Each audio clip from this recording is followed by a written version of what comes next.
Yo, good morning mga ka-bakers. For today's video, gagawa naman tayo ngayon ng donut empanada. So yan mga ka-bakers, kung hindi pa kayo familiar, panoorin nyo lang to kung paano kung gagawin. At saka sa paggawa dito ng palaman nadepende na sa inyo mga ka-bakers. Ako ang ginawa kong palaman dito sa aking donut empanada is asado. Pero hindi ko na naipakita yung paggawa ko ng asado kasi yung mga nakaraang araw ko pa ito ginawa. Kasi naggawa ako ng video. Ito yon. Yan, kung gusto nyo panoorin yung paggawa ko ng palaman doon ng asado is panoorin nyo lang yung video na yan. So may mga tira pa kasi kaya yon ang ginawa kong palaman. So yan mga kabikers, kung gusto nyo tong video, paggawa ng donut empanada, panoorin nyo lang hanggang tapos. Yan, maraming salamat pala sa mga subscriber natin. Shout out sa inyong lahat. Huwag nating pabayin, umpisa na natin. Let's go there. So yan mga ka-bakers, ito na nga yung mga ingredients natin na gamitin. Mag-umpisa na tayo. Meron tayo dyan milk powder. Ginamit ko dyan ay Bear Brand. So yan na rin yung tubig at tunawin lang natin. Ang mga ingredients pala nitong doon natin mga ka-bakers is ilalagay na natin sa description. Yan, itlog. Bali, gaya nga ng sinabi ko doon sa intro natin na yung palaman nito is nagawa ko na nung mga nakaraang araw pa. Kaya hindi pa nauubos, yung iba ginawa ng pastil, yung tira yan ginawa nating palaman dito sa ating donut empanada. So kaya ko to tinawag na donut empanada mga ka-bakers kasi yung version ng donito ay sa donut. Trinay ko lang siyang palamanan ng asado tapos pinigura natin ng pang empanada. Kaya tinawag ko siya na donut empanada. So yung pagfigura natin dito, yung paglag natin is sariling version lang natin to. Gumamit lang tayo ng tinidor. Kasi yung iba kasi yung paglag nila is tinutupi nila yung gilid ng empanada. Dito, napakadali lang nito kasi kung hindi ka marunong magtupi, tinidor lang, pwede na. So yan mga kabigas, no, ang ginamit yung nga dyan ay door roller, no? Kasi may door roller tayo. Kaya yun ang ginamit ko, hindi na ako nagmano-mano. Pero kung mamano-manohin nyo lang, pwede naman mga kabikers. Medyo lambutan nyo lang yung masa. Pwede na yan.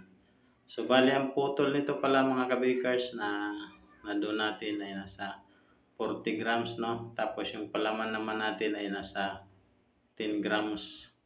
Konti lang yan mga bakers kasi yan na konti na lang natira. Bale mga 20 piraso na lang yan.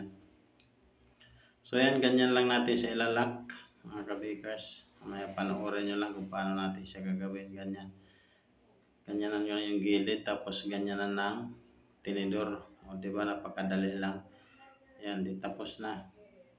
Yan mga bakers. Saka siyempre yung molder natin, kailangan natin lagyan ng lard para hindi masunog yung ating donut. Hindi didikit pag tinanggal natin siya mamaya ang ating donut, no?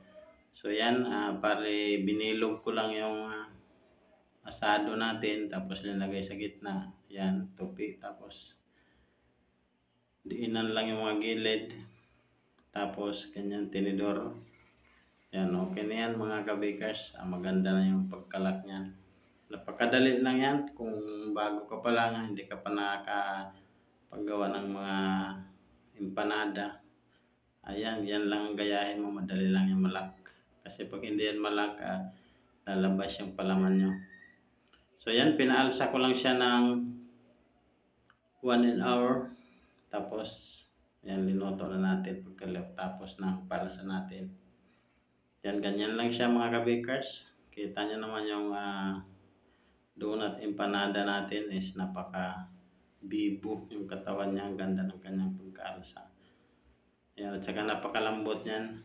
Yung ginamit kasi natin dyan is all-purpose flour. Ayan. So ayan mga kabakers, nagpatuloy lang tayo dyan sa pagluluto ng ating donut empanada. Ayan. Bali patapos na tayo dyan mga kabakers.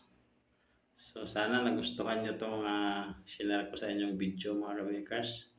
At kung nagustuhan nyo, huwag nyo kalimutan like, share, and subscribe na din mga kabikers. Malaking tulong yan sa ating channel. At bago tayo magtapos, shoutout pala dyan sa mga bago nating mga subscriber, ay yung mga patuloy na sumusuporta sa panood ng mga video ko. Maraming salamat sa inyo mga kabikers. God bless you all. Sana patuloy nyo pang suportahan yung channel natin kahit maliit lang, as papasahan pa at lalaki din to. Yan mga kabikers, yan yung tira, yung hindi na natin nalagyan ng palaman, kaya pinigura na lang natin ng paganyan. Lalagyan na lang natin siya ng asukal, donut na siya. So yan, bali tapos na tayo dyan mga kabikers, last salang na yan. Bali yan na siya mga kabikers, yan ang finished product. Yan mga kabikers, tingnan na natin yung kanyang texture sa loob, kung maganda siya. Yan, napakalambot niya. Kita nyo naman na napakabibo ng ating donut empanada. Ay, napakalambot niyan.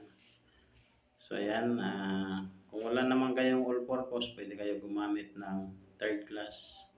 Lagyan nyo lang ng first class. Haluin nyo lang. So yan mga kabikers, no? Dahil bilog yung palaman, pagkain nyo, gaganonin nyo siya para yung palaman niya kumalat. Kasi kung bilog lang, nasa gitna lang yung palaman niyan, bilog lang din. Yan, pag ginanon niya, pag pinipi nyo, bali lalapad din yung kanyang palaman. O diba? Isang tips na rin yung para sa inyo sa pagkain nyo ng donut empanada. So yan mga kabikers, hanggang dito na lang.